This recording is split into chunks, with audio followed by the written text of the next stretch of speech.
నమస్తే, welcome to special focus. విభజన ముగిసింది, 10 ఏళ్లుగా వివాదం మాత్రం కంటిన్యూ అవుతోంది. ఒకరు అవునంటే మరొకరు కాదంటారు. ఓ స్టేట్ కోర్టుకు వెళ్తే మరో స్టేట్ కేంద్రం దగ్గర పంచాయతీ పెడుతోంది.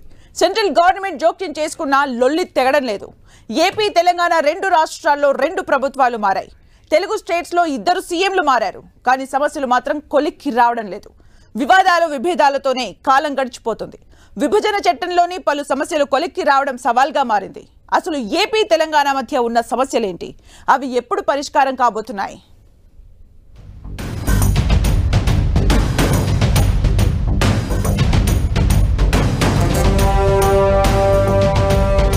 ఏపీ తెలంగాణ మధ్య విభజన సమస్యలు, పలు అంశాలపై 2 రాష్ట్రాల మధ్య విభేదాలు. లొల్లి తెగేదెప్పుడు? సమస్యల పరిష్కారమెప్పుడు? తెగని పంచాయతీ, వడవని ముచ్చట. కోర్టు కేసులు, కేంద్రం దగ్గర పంచాయతీలు. 10 ఏళ్లైనా తెలంగాణ ఏపీ మధ్య పరిష్కారం కాని సమస్యలు ఎన్నో. విభజన జరిగిన మొదటి 5 ఏళ్లు రాజ్ భవన్ కేంద్రంగా గవర్నర్ సమక్షంలో చర్చలు జరిగాయి. అయినా ఒక్క సమస్య పరిష్కారం కాలేదు. తరువాత 5 ఏళ్లు అసలు చర్చలే జరగలేదు, పట్టించుకోను లేదు. ఇప్పుడు విభజన చట్టానికి 10 ఏళ్లు పూర్తయ్యాయి. హైదరాబాద్ ఉమ్మడి రాజధాని గడువు కూడా పూర్తయింది. ఇప్పుడిటు తెలంగాణలో అటు ఏపీలో ప్రభుత్వాలు మారాయి. కొత్త సీఎంలు విభజన సమస్యల పరిష్కారం కోసం ఓ అడుగు ముందుకేస్తున్నారు. సామరస్యంగా వివాదాలు కొలిక్కి తెచ్చుకునేందుకు చర్చల ప్రాసెస్ ను మొదలుపెట్టారు. 2 రాష్ట్రాల్లో రాజకీయ పరిస్థితులు మారాయి. ముఖ్యమంత్రులు మారారు. విభజన తరువాత ఏపీలో ఫస్ట్ టర్మ్ లో చంద్రబాబు, సెకండ్ టర్మ్ లో జగన్, తెలంగాణలో 2 టర్మ్ లో కేసీఆర్ సీఎంగా ఉన్నా ఇప్పటి వరకు సమస్యలు పరిష్కారం కాలేదు. విభజన హామీలు కాగితాలకే పరిమితమయ్యాయి. ఆస్తుల విభజన, విద్యుత్ బిల్లుల బకాయిలు వంటి సమస్యలు కొలిక్కి రావడం లేదు. విభజన సమస్యల పరిష్కారం అంత సులువు కాదంటున్నారు పొలిటికల్ ఎక్స్పర్ట్స్. అందుకే 10 ఏళ్లుగా పరిష్కారం కాని సమస్యలుగానే మిగిలిపోయాయని పట్టు విడుపులు అవసరమంటున్నారు. 10 ఏళ్ల పాటు కేసీఆర్ ప్రభుత్వాన్ని చూసినాం. కానీ 10 ఏళ్ల పాటు కేసీఆర్ ప్రభుత్వంలో అన్ని విషయాలు పరిష్కారం కాలేదు. వాస్తవానికి 3 రాష్ట్రాల విభజన ఏదైతే ఛత్తీస్గఢ్, జార్ఖండ్, ఉత్తరాఖండ్ ఏదైతే విభజన జరిగినాయో జస్ట్ ఇన్ 5 ఇయర్స్లో అక్కడి రాష్ట్రాల విభజన పంపకాలన్నీ పరిష్కారాలు అయినాయి. కానీ మనకు 10 సంవత్సరాలైనా కానీ ఆంధ్రప్రదేశ్, తెలంగాణకు సంబంధించిన పంపకాల పరిష్కారాలు కాకపోవడమే శోచనీయం. ఎవరు అధికారంలో ఉన్నా విభజన సమస్యల పరిష్కారం కోసం ధైర్యంగా ముందుకు అడుగులు వేయలేకపోతున్నారు. ప్రజల భావోద్వేగాలకు సంబంధించిన ఇష్యూలో ఎలాంటి నిర్ణయంతో ఓ స్టెప్ ముందుకేసినా రాజకీయంగా నష్టం జరుగుతుందని ఏపీ, తెలంగాణ లీడర్లు నాంచుతూ వస్తున్నారు. వాస్తవానికి ఏ ఒక్క రాష్ట్రం కొన్ని విషయాల్లో కాంప్రమైజ్ కాకపోయినా విభజన సమస్యలు కొలిక్కి రావడం అనేది కుదరని పని. 2 రాష్ట్రాలు తగ్గేదేలే అంటే తెగేదాకా లాగే పరిస్థితి వస్తుంది. కొన్ని విషయాల్లో ఏపీ, మరికొన్ని అంశాల్లో తెలంగాణ ఇచ్చిపుచ్చుకునే పద్ధతిలో వెళితేనే వివాదాలు ఈజీగా సాల్వ్ అయ్యే అవకాశముంది. 2 రాష్ట్రాల మధ్య విభజన చట్టంలోని షెడ్యూల్ 9, షెడ్యూల్ 10లోని అంశాలు పెండింగ్ లో ఉన్నాయి. విభజన చట్టంలోని 9, 10 షెడ్యూలే కాదు, ఏ షెడ్యూల్లో లేని మరో 32 సంస్థలు ఉన్నాయి. వాటిని 2 రాష్ట్రాలు పంచుకోవడం ఇబ్బందిగా మారింది. ఆస్తులను జనాభా నిష్పత్తి ప్రకారం పంచుకోవాలని ఏపీ అడుగుతోంది. అందుకు తెలంగాణ ఒప్పుకోవడం లేదు. వివిధ సంస్థలు, కార్పొరేషన్ల విభజన, అనేక అంశాలపై ఏకాభిప్రాయం కుదరడం లేదు. ఏపీ పునర్వ్యవస్థీకరణ చట్టం ప్రకారం 89 ప్రభుత్వ కంపెనీలు, కార్పొరేషన్లు 9వ షెడ్యూల్లో ఉన్నాయి. చట్టంలోని 10వ షెడ్యూల్లో AP state cooperative union, environment protection training and research institute, AP forest academy, centre for good governance, Andhra Pradesh police academy వంటి 107 ట్రైనింగ్ ఇన్స్టిట్యూట్స్ ఉన్నాయి. విభజన తరువాత రిటైర్డ్ బ్యూరోక్రాట్ షీలా భిడే ఆధ్వర్యంలో నిపుణుల కమిటీ ఏర్పాటు చేశారు. ఆ ఎక్స్పర్ట్స్ టీం షెడ్యూల్ 9, 10 షెడ్యూల్ సంస్థల విభజనపై సిఫార్సులు చేశాయి. వాళ్లు సూచించిన అంశాలు కూడా ఇప్పటికీ పరిష్కారం కాకుండానే మిగిలిపోయాయి.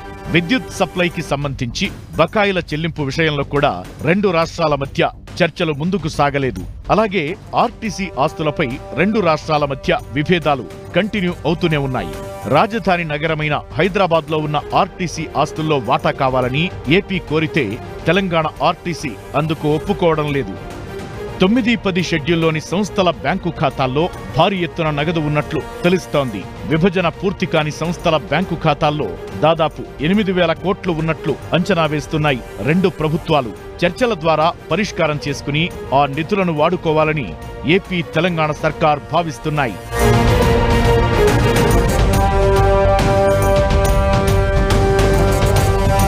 హైదరాబాద్ సిటీలోని ఆర్టీసీ ఆస్తులు తెలంగాణకు చెందినవేనని, తెలంగాణ గడ్డపై ఉన్న ఆస్తుల్లో ఏపీకి వాటా ఎలా ఇస్తారని గత తెలంగాణ ప్రభుత్వం ప్రశ్నించింది. ఢిల్లీలోని ఏపీ భవన్ పై కూడా ఇన్నాళ్లు వివాదం కొనసాగింది. ఈ మధ్య కేంద్రం రెండు రాష్ట్రాలకు భూ కేటాయింపులు చేయడంతో ఢిల్లీలోని ఆంధ్రప్రదేశ్ భవన్ పై వివాదం ముగిసింది. విభజన చట్టం ఆధారంగా 58/42 ప్రకారం రెండు రాష్ట్రాలు భవన్ ఆస్తులు పంచుకున్నాయి.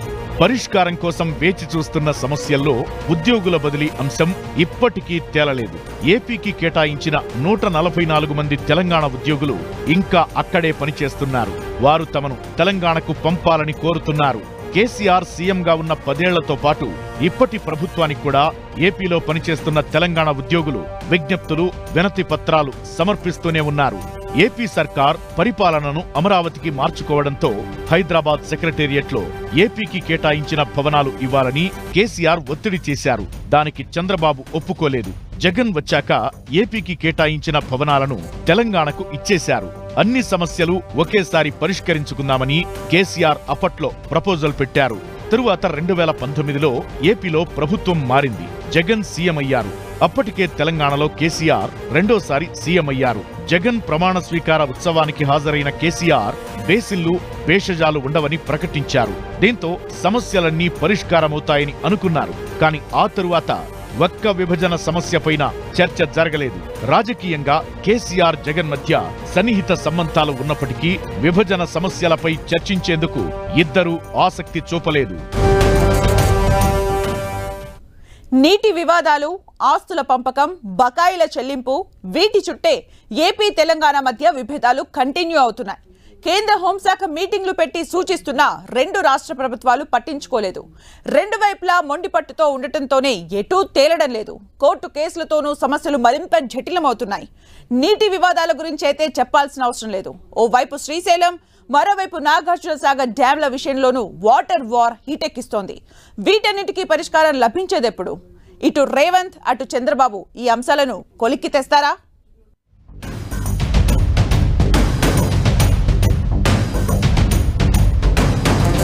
ట్రిబ్యునల్లోనూ తెగని నీటి వివాదాలు. బకాయిల కోసం తెలంగాణ సర్కార్ పట్టు. విశాఖ స్టీల్ ప్లాంట్లో షేర్ కావాలంటోన్న తెలంగాణ. ఓవైపు నీళ్ల లొల్లి, మరోవైపు రావాల్సిన వాటా వివాదం. ఇంకోవైపు తమకు నష్టం జరుగుతోందంటే తమకే నష్టం జరుగుతోందని వార్. వాటర్ ఇష్యూ నుంచి పవర్ బకాయిల వరకు, ఆస్తుల పంపకం నుంచి స్టీల్ ప్లాంట్ వరకు ఎవ్వరూ తగ్గడం లేదు. ఏపీ ఒకటి కావాలంటే తెలంగాణ మరోటి కావాలంటోంది. ఒకరు ఎస్ అంటే మరొకరు నో అంటున్నారు. అసలు ఎన్నేళ్లు ఈ పంచాయితీ అనే చర్చ జరుగుతోంది. విడిపోయి కలిసి ఉంటామని విభజన కోరుకుంటే ప్రత్యేక రాష్ట్రాలుగా ఏర్పడ్డాక కూడా ఆస్తుల పంపకంపై వివాదం ఎందుకన్న ప్రశ్న ప్రజల నుంచి తలెత్తుతోంది. కూర్చుని మాట్లాడుకుంటే అన్ని సమస్యలు పరిష్కారం అవుతాయని, ఒకదానికి బదులు మరోటి తీసుకోవడమో లేక కాంప్రమైజ్ మోడ్లో వెళ్లడమో బెటర్ అనేది పొలిటికల్ ఎక్స్పర్ట్స్ అభిప్రాయం. ఈ విభజనకు అంగీకారం ఉన్న వాటిని అన్నింటినీ ముందు విభజించుకుంటే వివాదం ఉన్న ఒక 35-40 సంస్థల విషయంలో కొంత సమయం తీసుకుని అధికారుల కమిటీ వేసి దాని పరిష్కారానికి ఒక మార్గాన్ని నిర్దేశించుకున్నా సరిపోతుంది. అన్ని సమస్యలు వెంటనే పరిష్కారం అవుతాయని ఎవరు కూడా అనుకోవటం లేదు. కానీ పరిష్కారానికి ఒక పద్ధతిని, మార్గాన్ని కనుక అనుకోగలిగితే ఆ పద్ధతి, మార్గం ప్రకారం ఆ అధికారుల కమిటీకి బాధ్యతలు అప్పచెప్పి ఈ విభజన సమస్యల పరిష్కారానికి పూనుకోవాలి. పోలవరం ప్రాజెక్టు పూర్తయితే మునుగుతాయని 7 మండలాలను ఏపీలో కలిపింది కేంద్రం. అందులో 5 గ్రామాలు పోలవరంతో సంబంధం లేదంటోంది తెలంగాణ. వాటిని తిరిగి తెలంగాణకు ఇచ్చే అంశాన్ని బాబుతో భేటీలో తెలంగాణ ప్రభుత్వ పెద్దలు చర్చించినట్లు తెలుస్తోంది. ఏపీలో పనిచేస్తున్న తెలంగాణ ఉద్యోగుల బదిలీలు, వారిని సొంత రాష్ట్రానికి తీసుకొచ్చే ప్రక్రియను సామరస్యంగా పరిష్కరించాలని ఇప్పటికే అధికారులను ఆదేశించారు తెలంగాణ సీఎం రేవంత్ రెడ్డి. తెలంగాణ ప్రయోజనాలను కాపాడేలా వ్యవహరించాలని ఉన్నతాధికారులకు సూచించారు. ఇక రెండు తెలుగు రాష్ట్రాల మధ్య అతి సంక్లిష్టమైన సమస్యల్లో నదీ జలాల పంపిణీ ప్రధానమైంది. విభజనకు ముందు నుంచే దక్కాల్సిన నీటి వాటా దక్కలేదని గొడవ పెడుతూ వచ్చారు తెలంగాణ లీడర్లు. విభజన తరువాత వాటర్ వార్ పీక్ లెవెల్ కు చేరుకుంది. రెండు రాష్ట్రాల నీటిపారుదల శాఖ అధికారులు ఫిర్యాదులు చేసుకోవడం, ప్రాజెక్టులపై పోలీసులు ఘర్షణకు దిగడంతో నీటి వివాదం వివాదాస్పదంగా మారింది. రెండు రాష్ట్రాల మధ్య కొన్ని ఇచ్చిపుచ్చుకునే విధంగా డబ్బుల సమస్యలు కూడా పెండింగ్ ఉన్నాయి. హైదరాబాద్ లో భవనాల కోసం స్థలాలు కావాలని ఆంధ్ర ముఖ్యమంత్రి అడుగుతుంటే ఆంధ్రలో తెలంగాణకు సంబంధించిన విద్యుత్ బకాయిల గురించి డిమాండ్ చేసే పరిస్థితి ఉన్నది. సో అదే కాకుండా జల సమస్యలు ఉన్నాయి. కృష్ణా జలాల పంపిణీ అనేది రెండు రాష్ట్రాలకు ఇది ఒక ప్రధాన సమస్య. ఈ కృష్ణా జలాల వివాదం అనేది సామరస్యంగా పరిష్కరించుకోవడానికి బదులు ఇవాళ ట్రిబ్యునల్ దగ్గరికి పోవాల్సిన పరిస్థితి ఏర్పడ్డది. ఏపీ తెలంగాణ మధ్య కృష్ణా గోదావరి నదీ జలాల పంపిణీ వివాదాలకు కేరాఫ్ అయిపోయింది. రెండు రాష్ట్రాలకు నీరందించే కృష్ణా గోదావరి బేసిన్లోని ప్రాజెక్టుల నిర్వహణ అమలును విభజన చట్టం 2014 ప్రకారం రివర్ బోర్డుల నియంత్రణ కిందకు తెచ్చింది కేంద్రం. శ్రీశైలం, నాగార్జున సాగర్ జలాశయాలు అంతర్రాష్ట్ర అంశంగా మారాయి. ముఖ్యంగా ప్రాజెక్టుల్లో నీటి నిల్వలు తక్కువగా ఉన్నప్పుడు శ్రీశైలం, నాగార్జున సాగర్ లో ఉండే నీటి పంపిణీ క్లిష్టతరం అయిపోయింది. కృష్ణా గోదావరి నదీ జలాల వినియోగం, పంపిణీ నియంత్రణపై కేఆర్ఎంబీ, జీఆర్ఎంబీ పేరుతో రివర్ బోర్డులు ఏర్పాటు చేసింది సెంట్రల్ గవర్నమెంట్. కేంద్ర జలశక్తి శాఖ మంత్రి ఆధ్వర్యంలో మీటింగులు కూడా జరిగాయి. ఆ తరువాత కృష్ణానదిలో ఏపీకి 512, తెలంగాణకు 299 టీఎంసీలుగా నీటి వాటాను నిర్ణయించారు. ఆ తరువాత కూడా వాటర్ వార్ నడుస్తూనే ఉంది. శ్రీశైలం రిజర్వాయర్ లో డెడ్ స్టోరేజ్ లో వాటర్ లెవెల్ ఉన్నప్పుడు విద్యుత్ ఉత్పత్తికి, పంటలకు నీటి విడుదలపై ఏపీ తెలంగాణ మధ్య లొల్లి నడుస్తోంది. ఈ విషయంపై రెండు రాష్ట్రాల ఇరిగేషన్ అధికారులతో కేఆర్ఎంబీ మీటింగ్ కూడా నిర్వహించింది.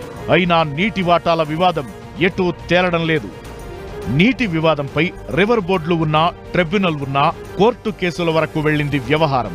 అంతటితో ఆగకుండా అటు ఏపీ, ఇటు తెలంగాణ పోలీసులు శ్రీశైలం, నాగార్జున సాగర్ డ్యాంలపై పోటాపోటీగా బలగాలను మోహరించిన సందర్భాలు ఉన్నాయి.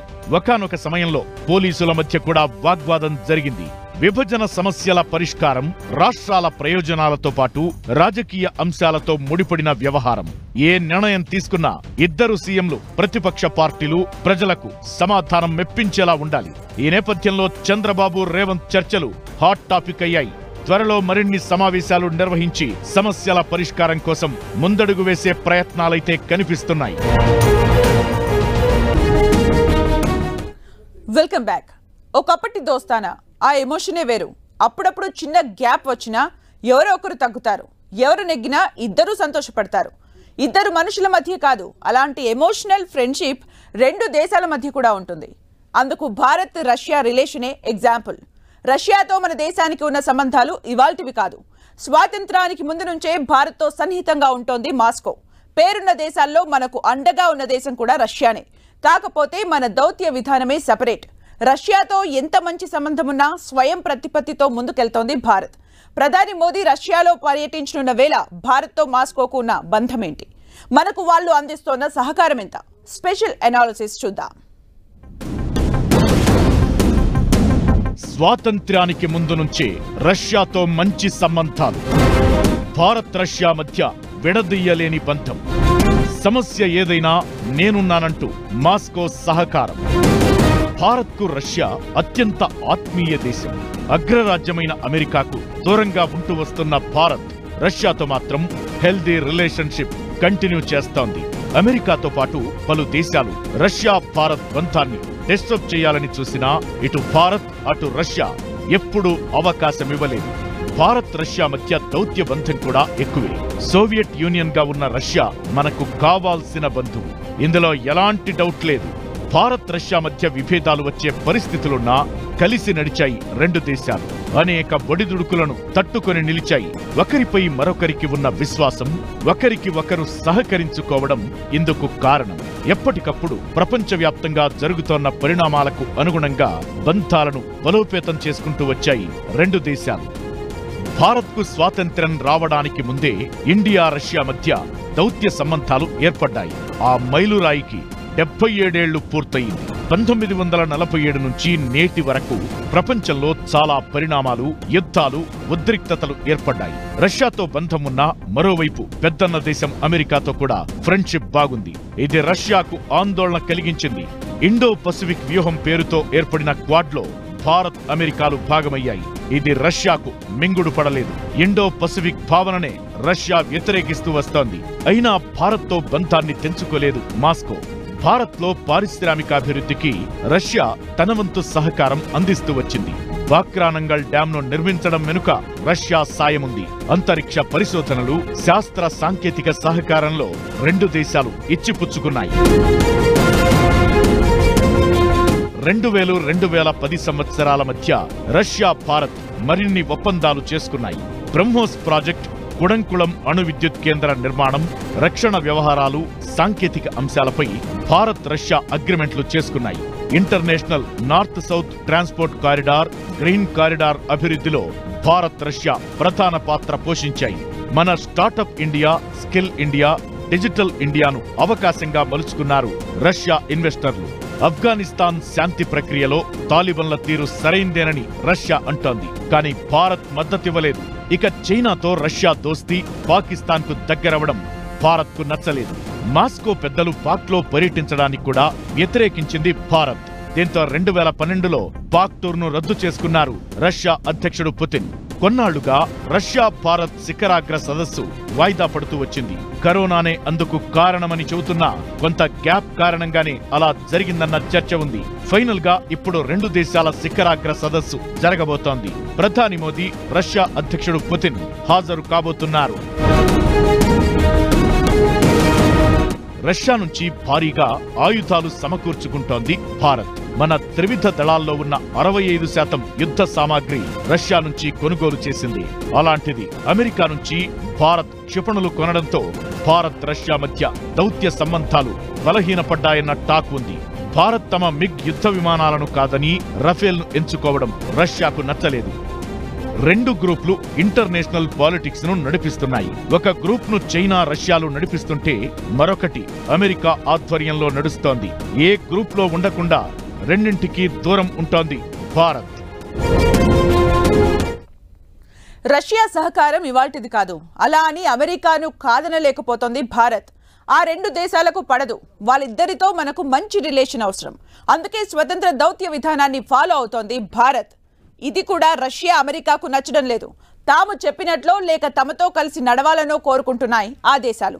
అందుకే అటు రష్యా, ఇటు అమెరికాతో జాగ్రత్తగా నడుచుకుంటోంది మోదీ సర్కార్. యుక్రెయిన్తో యుద్ధం తర్వాత ఫస్ట్ టైం రష్యాలో పర్యటించబోతున్నారు పీఎం. ఈ నేపథ్యంలో రష్యాతో భారత్ బంధాలు మరింత మెరుగుపడబోతున్నాయా? గ్యాప్స్ ప్రచారం కాస్త గాసిపే కాబోతున్నాయా? స్పెషల్ అనాలిసిస్ చూద్దాం.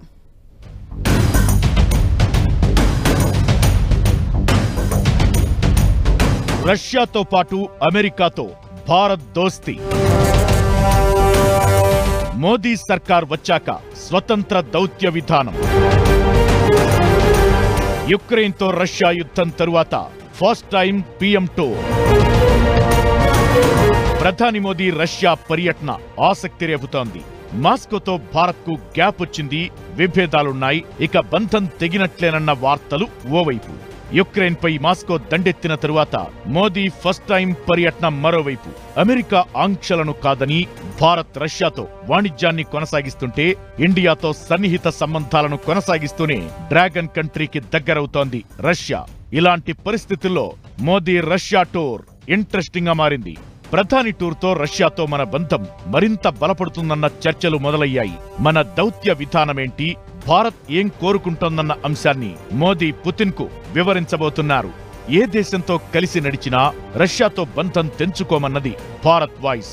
అలాగని ఇతర దేశాలతో చేసే దోస్తీ రష్యాకు చేటు చేసేలా ఉండదని చెబుతోంది. ఇదే విషయాన్ని పుతిన్ కు వివరించనున్నారు ప్రధాని మోదీ.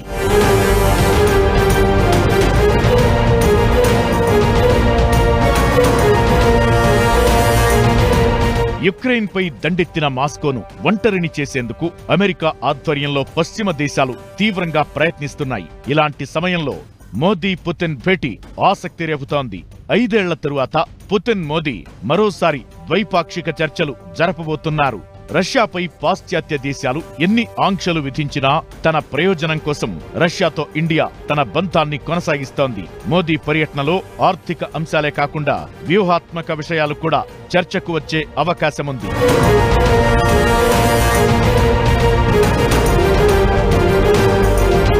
పుతిన్తో మోదీ భేటీలో చైనాతో పాటు వివిధ కీలక అంశాలపై చర్చలు జరిగే ఛాన్స్ ఉంది.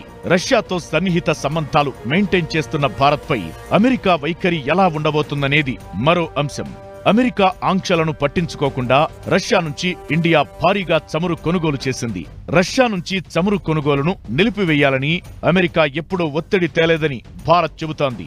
రష్యా నుంచి చమురు కొనుగోలుతో భారత్కు భారీగా బెనిఫిట్ జరిగింది. దాదాపు 2 లక్షల కోట్లకు పైగా ప్రయోజనం పొందింది భారతదేశం.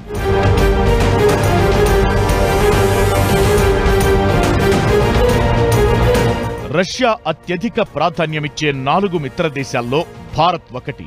ఈ 2 దేశాల మధ్య రాజకీయపరమైన సహకారముంది. సంబంధాలను మరింత ముందుకు తీసుకెళ్లడమే లక్ష్యంగా విదేశాంగ మంత్రుల స్థాయితో మొదలుపెట్టి దేశాధిపతి, ప్రధానమంత్రి స్థాయిలోనూ విస్తృత చర్చలకు రెడీ అయ్యాయి రష్యా, భారత్.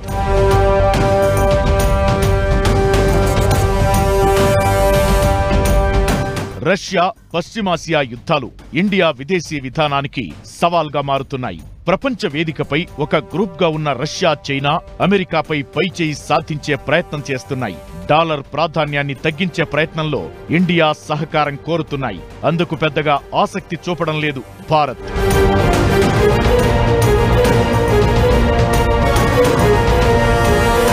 2014లో మోదీ ప్రధాని అయ్యాక భారత విదేశాంగ విధానం మారుతూ వస్తోంది. ఏ దేశంతో మాకు గొడవ వద్దు, ప్రతీకారాలు తీర్చుకునే దేశాలతో మాకేం సంబంధం లేదు అన్నట్లుగా వ్యవహరిస్తోంది భారత్. మొదటి నుంచి స్వతంత్ర విదేశాంగ విధానాన్ని అనుసరించేందుకే ప్రయత్నించింది. మోదీ వచ్చాక దానిని వ్యూహాత్మక స్వతంత్ర దౌత్య విధానంగా మార్చింది. ఈ క్రమంలో భారత్ అమెరికాకు దగ్గరయ్యేందుకు ప్రయత్నాలు చేస్తోందన్న చర్చ మొదలైంది.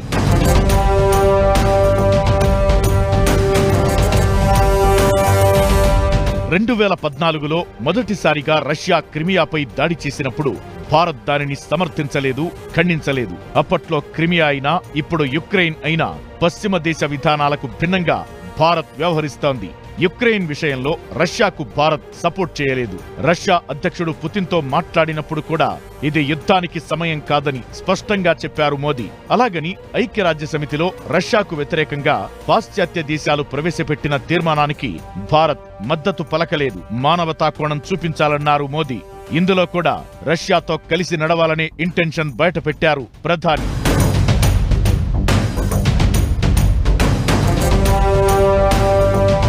ప్రపంచ దేశాల్లో మారుతున్న పరిస్థితులు, భవిష్యత్తులో వచ్చే ముప్పును గ్రహించి కాస్త జాగ్రత్త పడుతోంది భారత్. ముందు నుంచి సాన్నిహిత్యం ఉన్న దేశాలతో వ్యూహాత్మక దౌత్య విధానాన్ని కొనసాగిస్తోంది.